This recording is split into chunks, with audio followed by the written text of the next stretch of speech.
We're all very human and fallible, and yet we live in a society that rewards pretending we're not fallible, or the range of acceptable fallibility is narrow. We are constantly comparing our insides to other people's outsides and feeling inadequate and guilty, even ashamed. Trying to blend in means parts of ourselves must disappear, and we must then live in fear that we will be found out.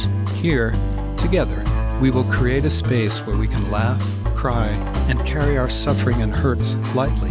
In the service of being deeply human. This is Life's Dirty Little Secrets. Welcome to Life's Dirty Little Secrets. I'm Emma Waddington. And I'm Chris McCurry. And today our guest is Michaela Thomas. We're delighted to have her. She's a senior clinical psychologist, coach, speaker, and founder of the psychology practice, The Thomas Connection. She's also the author of The Lasting Connection, Developing Love and Compassion for Yourself and Your Partner. She has an award-winning podcast, Pause, Purpose, Play. And Michaela specializes in the intersection between perfectionism and ADHD with ties to stress, anxiety, depression, procrastination, burnout, productivity, and overall well-being. We will have information about her and all the wonderful things that she's doing in our show notes for this episode. So welcome, Michaela. Thank you so much for being here. Well, thank you so much for having me. I just already feel that this is going to be a very authentic / chaotic conversation. Authentic because I think we all have a bit of what we're going to be talking about today. ADHD specifically as it relates to women and I'm guessing professional women. So start us off with just kind of a bit of a broader, higher level view of this whole issue of ADHD. I know working with kids for all these years, I've seen a lot of what people call ADHD, and it always mystifies me how different it can present in different people and some of the misconceptions about it. So what are your thoughts on that? Well, I think it's really nice to remind yourself of the phrase of once you've met one ADHDer, you've met one ADHDer, or you can replace that with one neurodivergent person because the presentations are so wildly different. And that is something that can stop people self-identifying or recognizing the traits in themselves because they might see ADHD as being synonymous with this, little boy with ants in his pants. Who absolutely, there can be a presentation that looks like that, the hyperactive little boy who can't sit still. But it's not always like that. And something that we've seen a lot through now being able to fund more research around ADHD in women specifically, because most of the previous research was done on boys and men, we can see that the different hormonal impacts also means that ADHD presents it differently across the lifespan of a woman as well, with particular challenges around, say, adolescence, pregnancy, postpartum, and also, my current stage, perimenopause, where everything just goes to shit. So that's something I think is really fascinating of understanding why so many women are late diagnosed. Partly because we then been operating for the last 3-4 decades on this notion that ADHD means hyperactivity, you can't sit still, and if you can sit still, you cannot be ADHD. That's just simply not true.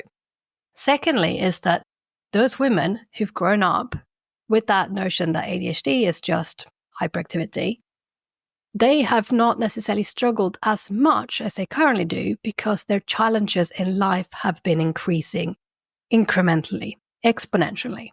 So just from my personal experience, but for definitely the women I meet in my clinic, when they get pregnant, if they become mothers, that's where it gets even more challenges. So this is the hormonal aspects that women uniquely have, where we're looking at estrogen and progesterone and how that fluctuates across the lifespan. Then you look at, say, when they come into perimenopause, where estrogen is fluctuating even more. And they then have maybe a couple or even like 3 kids in your case, Emma. That adds to the chaos, right? And maybe some of those children are neurodivergent. So that adds further to the load on their capacities, their executive functioning, their ability to do things like planning, structuring their day, remembering things, all the admin that having kids involves. That's really difficult, really taxing. So if you look at the average age of diagnosis for women today with ADHD is about 36, 37 in the UK. that kind of makes sense for where a woman is when she's 36, 37, coming into midlife, maybe in the most senior role she's been in ever at work, with more senior responsibility, having children, having fluctuating hormones, and wham, you suddenly can't cope anymore. Because up until then, how were women coping? If we're thinking specifically about women who do have ADHD, why is it that it's almost like the perfect storm? Everything comes together, the hormonal influence on our cognitive functioning, the sort of increasing demands. Is it that we just get to a point where we no longer have the ability to cope with the load? Is it quite literally a load on our cognitive ability? Is that what it is? Or is there something else? Partly, yeah, partly that. And partly, I guess it's that some of the ways that we traditionally try to cope with this, for instance, masking, which means that we suppress our need to move or suppress our urge to speak or suppress any impulses we might have, and trying to fit in, trying to be like those other people, trying to be normative, trying to be typical. So masking is a term that has been around for a little while, but it might not be very well known. And that can help women who often have been socialized differently from an earlier age. We're doing more role playing to socialize. They maybe are learning a little bit more of the rules of the game so they can try to fit in. But that's hugely taxing. It's very exhausting to try to constantly mask and say the thing that you think is expected of you rather than saying the thing that you actually want to say. So masking is one thing, and kind of almost seeing it as camouflaging yourself to fit in. That's very difficult. But another thing that I specialized in for 15 years before I realized that half my caseload were also meeting criteria for ADHD is perfectionism. So perfectionism, people-pleasing, overworking, repeated burnout cycles, all of those things were the things that were my bread and butter in my clinic, the things I was seeing. And when I then got my own ADHD diagnosis, it sort of clicked that, okay, these are the things we do to cope. These are the things we do to try to suppress the urges, try to fit in, and try to do things to hide the chaos we have underneath. Well, that's quite incredible. I think you came to that conclusion because I see a lot of women with perfectionism more than men. We see a lot more women who are perfectionistic, have these kind of unrelenting standards across their lives as parents, as working women, as everything really. And they also tend to be very self-critical with that perfectionism. And until recently, I'd never connected it to ADHD. I just thought it was, very rigid beliefs about themselves and how things should be done. I didn't think it was compensating for a difficulty, an underlying difficulty.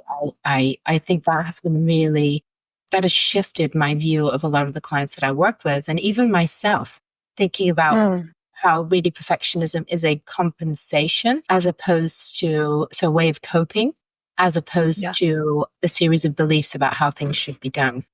Well, it can be both. Obviously, it's multi-dimensional, that. And I think you mentioned self-criticism, and I want to just touch upon that as well, that what we know from the research around growing up with ADHD, and especially if we don't know about it, and I'm sure Chris could weigh in on that as well as a child psychologist, that we get told a lot of negative comments. You're too late again, or don't be clumsy, you're lazy. All the things that are little remarks on the behavior and the conduct on children with ADHD gets internalized as self-criticism over time. And there's some harrowing research that says that you've had 12,000 negative comments by the age of 12 or something like that. That is then becoming internalized as your own inner dialogue that, I'm just so lazy. Why can't I get myself started today? Why can't I remember this appointment? Or why did I forget to do this thing again? And then you layer on the shame and the self-blame and the guilt. And there we have kind of the recipe for coming into depressive cycles as well. You can end up with, and again, this may fall under gender lines. I don't have the research, but you get a lot of boys that hit, in the States, it's called fourth grade. So, 10, 11 years old, and they just give up academically because, again, it's kind of like what you were describing before. where the demands increase. So the shift between third grade and fourth grade is huge in terms of the type of material that kids have to learn. You're reading to learn as opposed to learning to read. And you have multiplication and division, which are very holistic as opposed to the linear stuff of adding and subtracting. And so some boys, they hit that, and all of a sudden things are hard and they quit. And then the girls, again, overgeneralization, are going to work harder. Mm-hmm. So, there's coping, and then there's compensation, and then there's perfectionism. It's kind of on a continuum. And so perfectionism is when it gets toxic. Yeah, absolutely. And we get praised for that. That's the thing about the narrative of being a good girl. In the classroom, we know that girls get different attention to boys. Even if a teacher is trying to be as conscious as possible, there are, gender norms and stereotypes about how a boy and a girl behaves, and boys can be excused more of that, maybe distracted or hyperactive behavior, and girls can be told off for those things. And so there's a lot of overcompensating with that, of trying to be a good girl, do what's expected of you. And this is where I often see when women come into midlife, when they've come to the point where they realize, actually, I don't want to just do what's expected of me anymore. I want to live a life that I enjoy, that I feel is fulfilling. And that's where you can have real sort of midlife clarity and realize, I've been doing everything else for everyone else, including maybe being a carer, my whole life. And when is it my turn? And that can be linked with sort of that strong sense of empathy and compassion that a lot of ADHD women also experience. They can feel very deeply, very intuitively for others.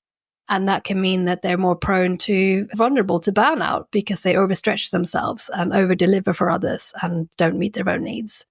Yes, that's such an important piece. So the burnout piece is fascinating for me, because I hadn't realized to what degree women with ADHD can burn out.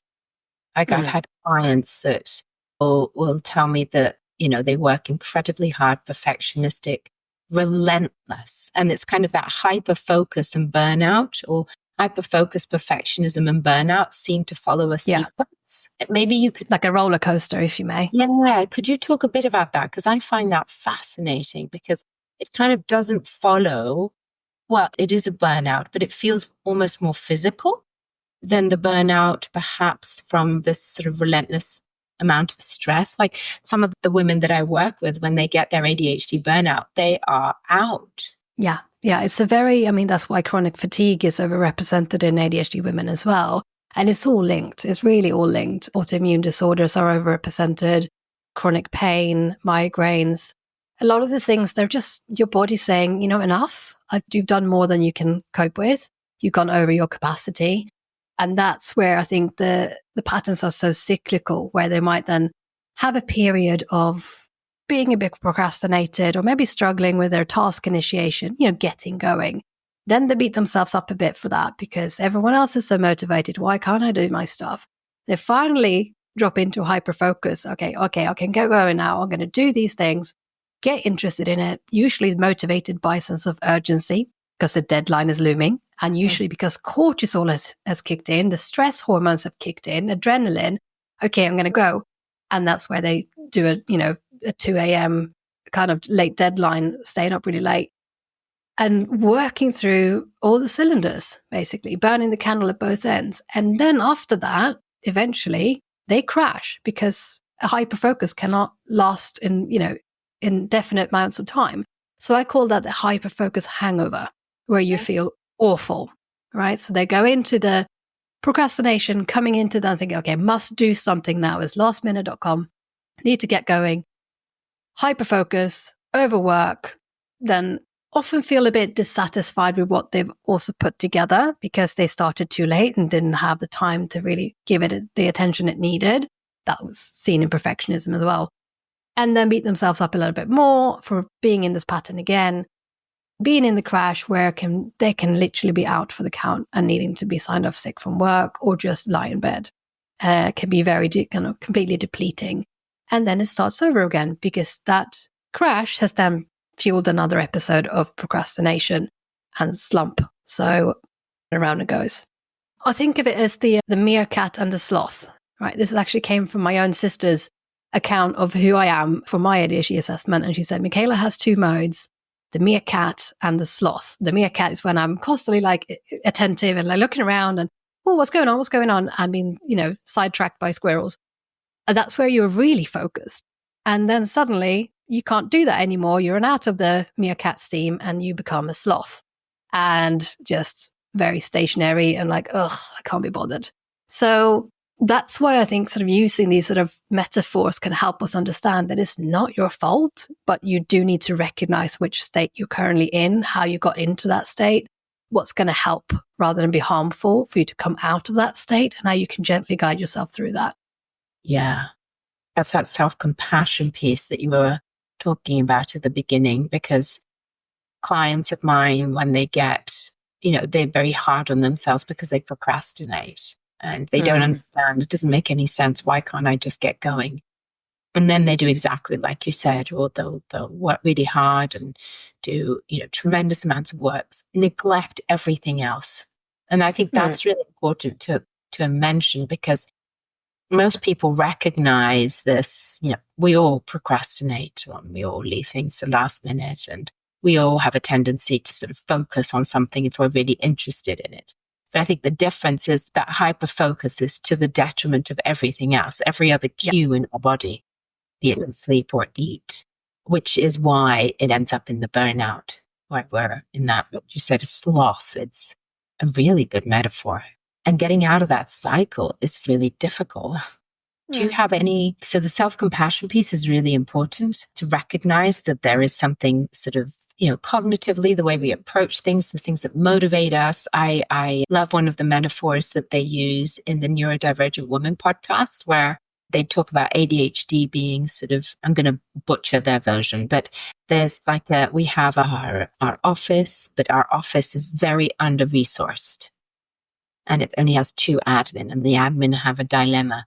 They either attempt everything, which means, nothing gets done very well, and it's very chaotic and disorganized, or they only go for one thing, but that means that everything else is neglected. And I think that's a very sort of compassionate realization. I think a lot of people recognize that it's simply true, that they can't do everything the same way they perhaps like to, and they have to make these choices, and having that more compassionate lens perhaps helps them to hold it more lightly, as we say in our ACT community model that we use. There's less arguing against yourself, less fighting against the fact that this is likely to happen, that you are likely to have a slow start. I think of it similar to how I learned about managing my asthma when I was a child.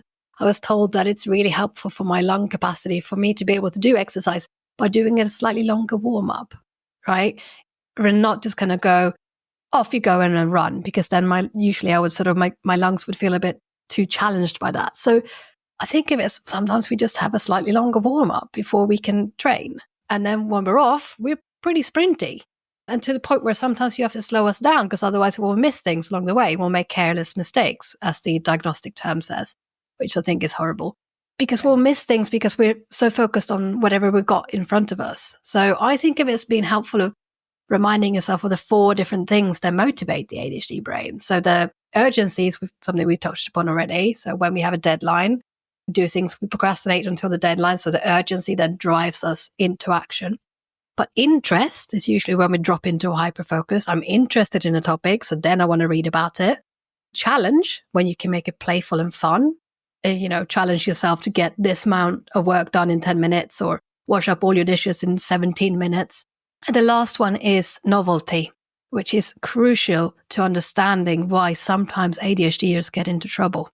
The novelty isn't just about seeing the beauty in the world and enjoying traveling to fantastic scenery and taking away sort of just the life enjoyment, but it can also be the thing that gets us into deep trouble, like leaving relationships before we should, quitting a job that we could have persisted at, moving countries, or just impulsively burning your business down because it didn't go so well one week. Like that bit of craving things to be different is also something I see cause a lot of problems for the women I support, because they don't stay consistently persisting with something. They kind of go, oh, that didn't go well, next.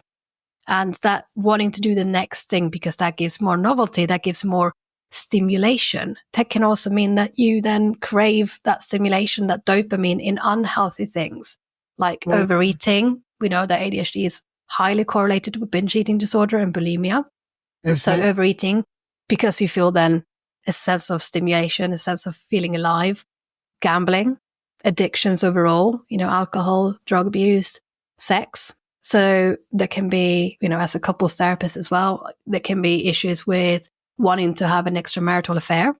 There are lots of things like that because there's no tolerance for boredom. We just crave stimulation and novelty. So when you know those things, you can work with yourself as the person you are with the tools you've got rather than shaming yourself. You can then bring in healthy, helpful novelty and stimulation so that you don't go seeking dopamine in the unhealthy places. I like that. Can you give some examples? Because I think that's really helpful for our listeners. So let's think of a really concrete one. I'm sure that anyone listening, and maybe yourselves included, would occasionally doom scroll. You scroll on your phone, don't really know where you've done, what you've been doing for the last half an hour, and suddenly time has just passed. That's usually because our brain is craving some sort of stimulation, and we can be too tired to initiate something else. And then you come out of that, you don't usually feel very good. So instead of doing that, working with yourself, knowing what kind of things can lift your energy, so it's managing your energy. For me, music works really well. A lot of my clients have particular playlists that they go to for more dopamine. Even if you went on to Spotify or Apple Podcasts or anything, Apple Music, there will be things where you can search for like ADHD, upbeat music, etc. Certain types of rhythms and beats that can be really stimulating for our brains. Movement, always go to movement. So even if you're not hyperactive type of ADHD, you might have an internal restlessness instead. Still, you can't really think your way out. You need to move your way out of that. So when you're stuck in analysis paralysis, looking at all the accounts on Instagram of the people doing better than you can't sit there and question those thoughts. You just need to move to make the thoughts subside, if that makes sense. That's so interesting because I just want to touch on that internal agitation, right? So the difference with women not being sort of fidgety and ants in our pants is that we might have a lot of catastrophizing. That's quite typical too, isn't it?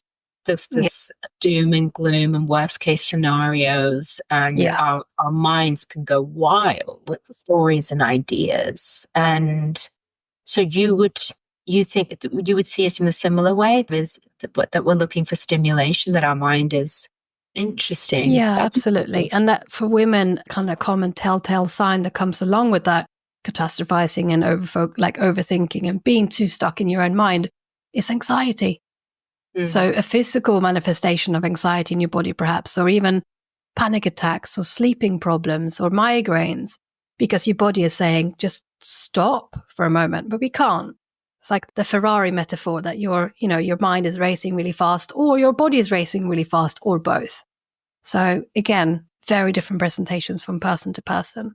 Yes. And that's where some of the self-criticism can just, take off as well in that space. So it is really important to start to recognize those patterns. And I guess, so when we think about ADHD, there's been so much in the social media and so many people sort of saying, oh, it's just a fad and everybody's getting diagnosed now. And I think this idea that women have been incredibly good at masking, and but it is important to recognize that, we all are quite critical. We all can be sort of catastrophizers. We all can feel hyper-focused at times, but ADHD will really impact our functioning. It will do. And I think one thing that's not very commonly talked about is rejection sensitivity. Thinking about rejection sensitivity dysphoria, or RSD, which is very universal. So even though you might differ from your fellow ADHD in how your brain is operating, a lot of us experience that, which means that we will be taking it personally when someone says something neutral. We will look for the negativity in it almost because we have a negativity bias in our mind. Almost like the glass is kind of half empty, and it's not your fault that your brain is wired that way. So it's a bit more of an uphill struggle to come out of a meeting in a positive way.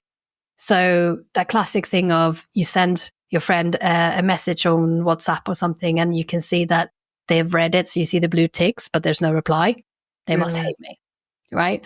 I think it's one of those things that is really hard to be ignored For us, though, so even if it's benign, like even if you be like, everyone does that these days, nobody replies to text messages, the ADHD mind would be like, but if they loved me or if they liked me, they would. So we would find a reason to go, oh, but that's because they don't like me. Because we have, this is general terms, but overall, people have so many experiences of being rejected, of being teased or bullied or seen as an outsider, so that we have, a super scanner that looks for that in a very hypervigilant way. We're going to be on the lookout for anyone saying something negative because we've heard it all before. And even if we haven't heard it all before, we say it to ourselves constantly. So even in relationships where an ADHD is with a partner, they would often be reading their body language, their facial expressions, their tone of voice very consciously to be aware of any slight or any perceived kind of rejection. They will be on the lookout for it. So that's why women with ADHD can also be really good at reading facial expressions. Now it gets more complicated if you also have an autistic profile, which we know there's a huge overlap between the two. So again, there's that misconception that neurodivergent people or neurodivergent women can't ever read a facial expression. Sometimes they're very good at it because they've trained themselves their whole lives to pick up any signs of threat or rejection in the mannerisms of another person. But they don't always get it right. They might jump to conclusion, catastrophize, like you said, oh, that must mean that I'm horrible. So it's not a nice place to be. If you get stuck in those thoughts, you can kind of make sense why depression and anxiety is more likely in neurodivergent people. Seems like a lot of what we've been talking about is sort of a very binary black and white kind of approach to the world. You're either working like a demon or, you're slothing, as a way of even self-care at that point. But, I'm either completely loved or I'm completely rejected. And people who are stressed out tend to think in very black and white binary terms, as we all can under the right circumstances. And you were describing earlier the 37-year-old woman who is like trying to juggle all these things, all these spinning plates. So just trying to de-stress a little bit could probably help open things up to see the possibilities somewhere in between. This is really great and this is really awful. Really difficult with those nuances, though, because all or nothing thinking is very common in perfectionism and also in ADHD, that kind of polarized thinking.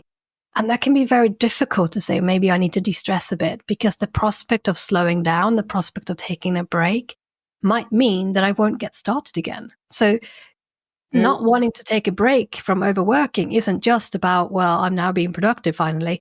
It's also the fear that if I stop, I won't get going again. And then I'll have to start all over again with that long warm up, like I said. So if you are someone who can just stop and start and get going and don't get sidetracked or distracted, then you wouldn't mind having a 5-minute break to just stretch your legs, or your colleague asking you a question whilst you're in the middle of something. But when you have ADHD, having that kind of interruption to your focus can sidetrack you for the rest of the day if you are not able to kind of find tools to come back into it again, because you might have worked so hard to even get you into the place of focus that you can very easily come out of it again. And then the self-criticism cycle starts again. So all of these things give massive implications for how people are treated in the workplace. Sitting in open plan offices or being a senior professional in a corporate workplace where you have 40 people constantly coming to knock on your door to interrupt you, you will never be productive.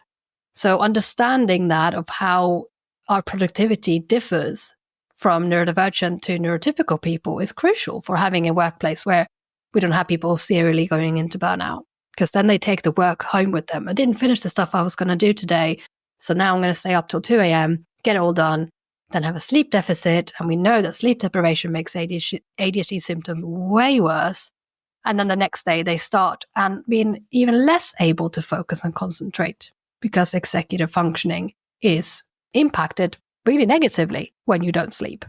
And I guess as I'm listening to you, I'm thinking about, the idea that ADHD, that kind of how we need to rebrand ADHD, that it really isn't an attention deficit, but, in your conversation. It's an attention allocation deficit. Yeah. Attention regulation problem is a lovely one that I like. Or sometimes I tell parents it's an intention deficit disorder. your child is not intending to do his homework. Yeah, he's not motivated. It's not interesting. It's not, he's not going to get any satisfaction out of this. No, and Anyway. it's really sad because that means we have so many children growing up, like you mentioned, those coming to 10, 11, or etc., who cannot utilize their potential. Very bright minds growing up who could, solve the energy crisis for us, who are just not able to do that because they're not harnessing that energy, harnessing that potential. My son being a great example of that. He is incredibly bright and he hates school because it's too boring. It's too slow. I have to sit all day long and I'm not motivated and I don't get to do all the extra work I want to do. I don't get to move into more advanced things. I have to do the basics. So he's not motivated. And I see that so much. Challenges are threats because they're going to expose me as really not that smart that everybody's been telling me I am. But if it's difficult, it must mean I'm not smart. This is Carol Dweck's research into self-stories. Yeah. Yeah. I find that really fascinating when we think about ADHDers as well, that how you think of your own identity, what you've been told. And I work with exceptionally bright people as well who've often hinged sort of their identity on being smart because that's the only thing they can kind of ride on to get through school. So they might have been, achieving academically, but at a cost of their own energy or not seeing friends as much because they were focusing on constantly studying. So we know that's also a compensatory strategy. High levels of intelligence can also mask and hide the ADHD symptoms, because you find out different ways to try to ease it for yourself. My son has figured out that if he goes up to ask to have a drink of water far more often than he actually needs, he gets to move. He's given himself jobs in the classroom that give him the most movement in the day, like handing out all the books to everyone. So, and that he was doing that before anyone even noticed that we were doing this. So smart children and then smart adults can go undetected because they find all the compensatory strategies to still try to mask and fit in and hide the fact that they struggle so much underneath. But then the risk of that is that you have you develop this very critical narrative. Yeah. If you go undiagnosed and you build this story about yourself that is, makes everything worse. And I guess for me, in my mind, what's been really helpful in this conversation is starting to sort of disentangle anxiety from ADHD, because there's so much about ADHD that looks like anxiety, and the anxiety can kind of mask the ADHD in a way. And I think it's important to be able to disentangle the two pieces, that anxiety is inevitable if you have ADHD. Yeah. Well, they're both about attention. They're both about attention allocation. If I'm anxious about, if I'm a child and I'm sitting in the classroom worried about whether or not somebody's going to play with me at recess, I'm not allocating my attention toward the teacher. So, they both come from the same parts of the brain. Absolutely. And allocating our attention to past failures or past mistakes or times when someone did have a go at us for something, not being in the present moment is going to have a huge impact on that, because you're thinking about all the past failures. You're worrying about failing again in the future. And that piece of research saying that we're, only in the present moment, 47% of the time, or whatever it was, that Harvard University study. I'm sorry, can you say that again? I was not in the present moment. Were you distracted, just Chris? Kidding. Yeah. Just kidding. Yeah, I mean, it's 50-50 if you would have heard me, right? Exactly. So I wonder how high that would be for ADHDers, though. Like, oh my God. Is it 47% of the time, or is it 80% of the time that you're not in the present moment because you're somewhere else entirely? It's interesting. It's fascinating with our attention. And it's not, like you said, it's not a deficit, because we also know from the research around ADHD as being in, say, in the emergency services, that we're really good at handling crisis and emergency in the moment. So when it matters, again, urgency, interest, challenge, novelty, new things happen, the lateral problem solving and thinking that ADHDers can have can bring huge asset to emergencies, where everyone else is running the other way. The ADHD is running towards it because they can think of it. It's almost like, I think of that as we can handle the complexity, but we can't handle the simplicity. That's so Don't know good. what to, make sure I booked a dentist appointment for my son or etc. But I can write a whole book about couples' relationships. That is fascinating, isn't it? But it's so true. I mean, from conversations I've had with clients is that, and that until you start to think about ADHD, it makes no sense in your head. No. Why is it? Why is it that, in a crisis during sort of COVID, for example, there was lots of things that, individuals with ADHD could get done and work with an intense force, but then could organize the childcare or the children's party unless it was going to be the best party in the world. Yeah. With every single sort of entertainer and, confetti, whatever it was, then they could get it going. But if it was just your average party, then I can't find myself. And yet I can do all these other incredible things. It doesn't make a lot of sense. It doesn't follow that anxious. If it was just the fear of what others are going to think about me, then I'd get more motivated. That's always the dilemma with procrastination. Like, I should be motivated because I'm going to get into trouble if I don't get this job done. And that's where you can differentiate it from anxiety, because there isn't that. There is, of course, a fear, but the fear isn't motivating them to move until the end. It can be even more paralyzing. And so this is what I mean about sort of using things that do help you raise your energy. Again, if you've been in stationary, sat at the computer, and then your mind is going, I can't focus, then you always have to move. It's just, you cannot sit there for another hour and think that your focus is going to come. It won't. So the answer is always movement to pretty much any affliction. And I've noticed a difference for myself personally, how much better I feel on the days when I've exercised. I do sort of heavy weightlifting, not like, bodybuilding, but as in I lift weights in exercise, I do cardio, I do yoga, because yoga is easier way into meditation for me, because there's still body movement. I can sort of be in a flow with it, but I'm still moving.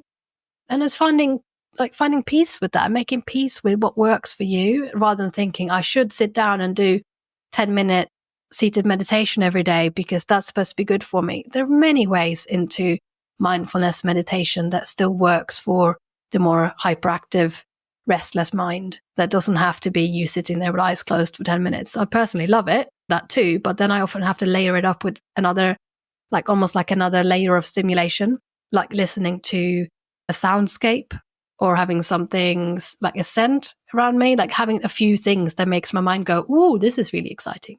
Like a weighted blanket can feel sensory, nice, and anchoring me in the present moment.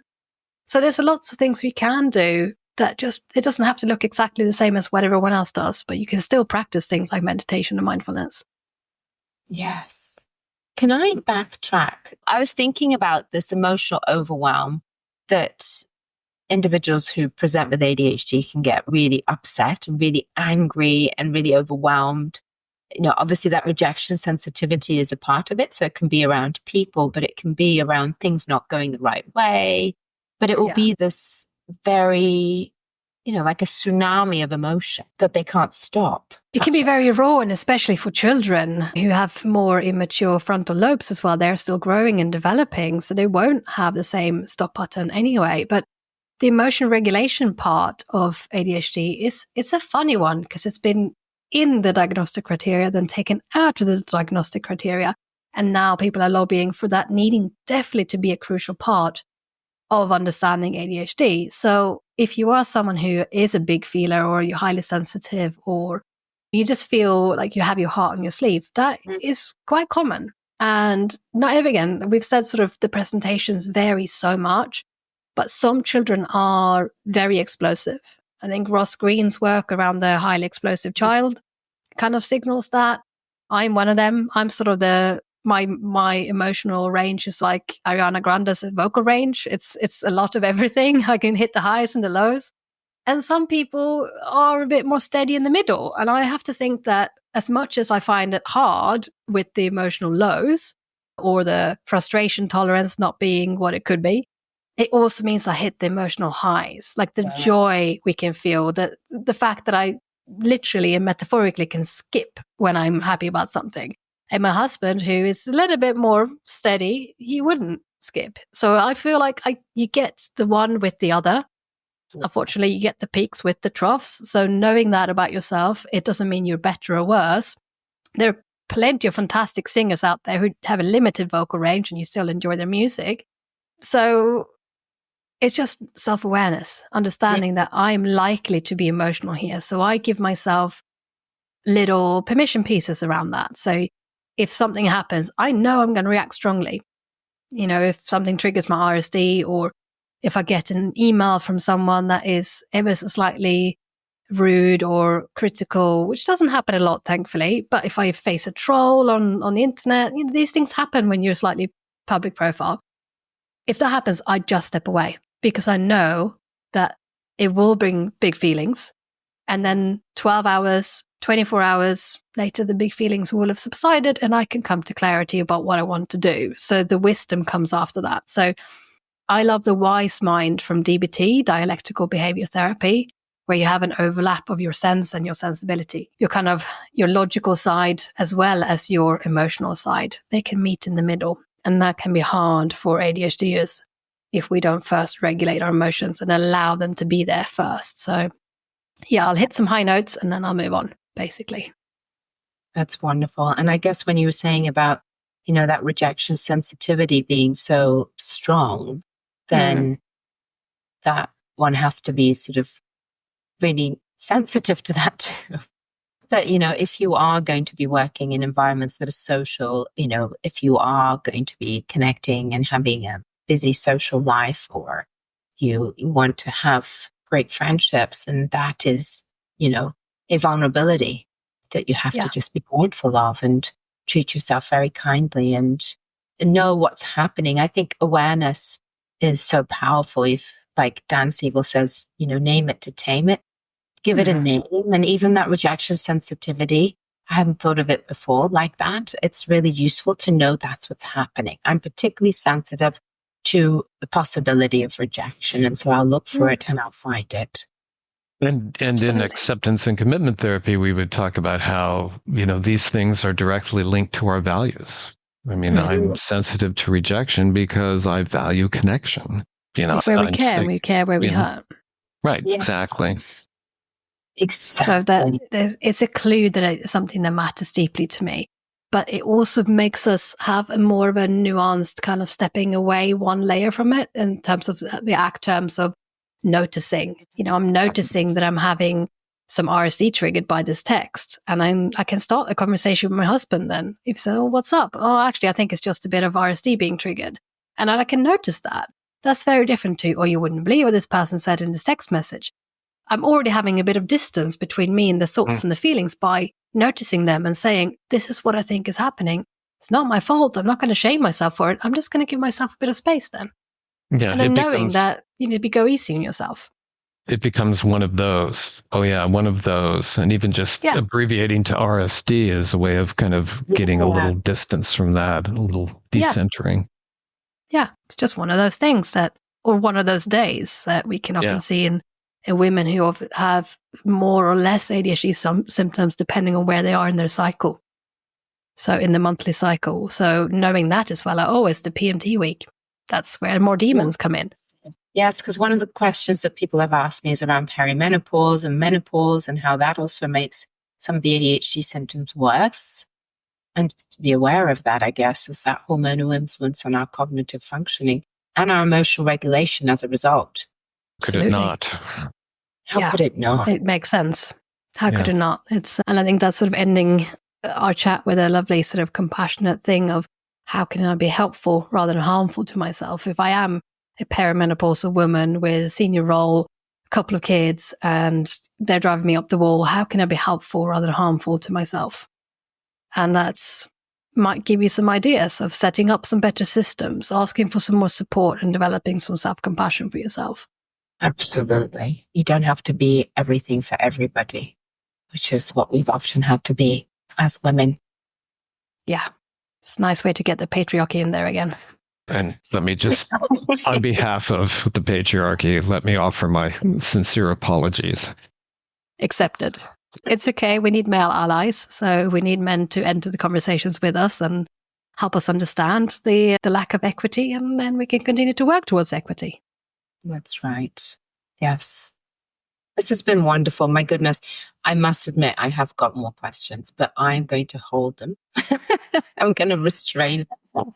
Well, You can always come over to my website and have a chat with me. And this is what I talk about on my own podcast constantly. So I would love to have a conversation with the other side of having you two over on my podcast one day. So that'd be fabulous. We'd love to join you there. We'd be honored.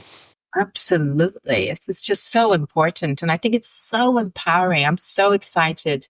When I heard, and I think of that description of yours, happiness with a skip. I totally know what that means. I get very excited about this. And when a little bit extra. Everything is a little bit extra. You're absolutely right. A little bit plus, as they would say here. And this ADHD with perfectionism is such a powerful insight for me. Yeah. And it's helped me support my clients much better and really give them that compassionate lens that they really needed to hear. And it's like magic. It really is. So we haven't touched on, diagnosing, etc. But I think reading about ADHD, seeing if you recognize some of these symptoms can be incredibly empowering. It can be. And self-identification is also really valid. Sometimes people choose to come into my world and work with me therapeutically or join my group coaching program, and then further down the line, go through the formal diagnosis. Some people choose to do the diagnosis first because the way I do the assessment is therapeutic in itself as well. It's not just here's an hour where you tick through a few questions and tick boxes. It's in itself an exploratory journey where you come to terms with yourself and make space for that grief and relief that comes post-diagnosis. Oh, it's not my fault. And oh my goodness, what could life have been like had I known about this 40 years ago? So it's a lot. It cracks your world wide open. But this is where I've just thought about when you said it, Emma, the combination between ADHD and perfectionism and the happiness with a skip, that perfectionism can really rob you from the joy that you could hit more with your ADHD, that some of the extras that you don't allow yourself because that's a bit weird or that you don't fit in and what are people going to think? So the self-regulatory aspects of perfectionism can really pee on your parade, if you may. Yeah, it's a very good point, actually. I hadn't thought about it either, and you're absolutely right. Like, it just constrains you. And I know Jennifer Kemp, who's on our podcast, talked about how liberated she felt when, the more and more authentic she's been able to become. The less mask. I love her and I love her work, and I saw her at a conference recently. So there's a reason she's like the Australian Michaela. She does what she does on the other side of the world, and occasionally we meet up. So she's lovely. For anyone who wants to do more work around this, I haven't yet written a book on ADHD, so I would encourage anyone to go and check out Jennifer's because it's great. Her workbook, it's really good. The Neurodivergence Workbook for developing self-compassion. So it's a great resource. But if you want to just listen more, not everyone can pick up a book, then come along to the Pause Purpose Play podcast. And hopefully Emma and Chris will join me in the future. Yay, how exciting. Well, that's given me a little skip internally. Good. Wonderful. All right. Well, thank you so much. This has been wonderful. And really? I know listeners are going to will find it very helpful and informative and validating. Thank you. That's the whole point. This is why I do these things, is just to get more people to realize it's not your fault. You're doing the best you can with what you've got. And there are also things you can shape and mold and improve. It's not the end of your life if you get a diagnosis. It's just the beginning of it. That's when you can really start to live life a little bit more extra. So thank you so much for inviting me. Thank you. Thanks so much for tuning into the Life's Dirty Little Secrets podcast. If you have any feedback for us or secrets for future episodes, you can email us at lifesdirtylittlesecretspodcast@gmail.com. Be sure to follow us on Instagram at Life's Dirty Little Secrets or on Facebook at Life's Dirty Little Secrets Podcast. We invite you to follow, rate, and review us on wherever you listen to this podcast. It is the best way to get our podcast out in front of new listeners. We'll be back in a couple of weeks with more. See you then.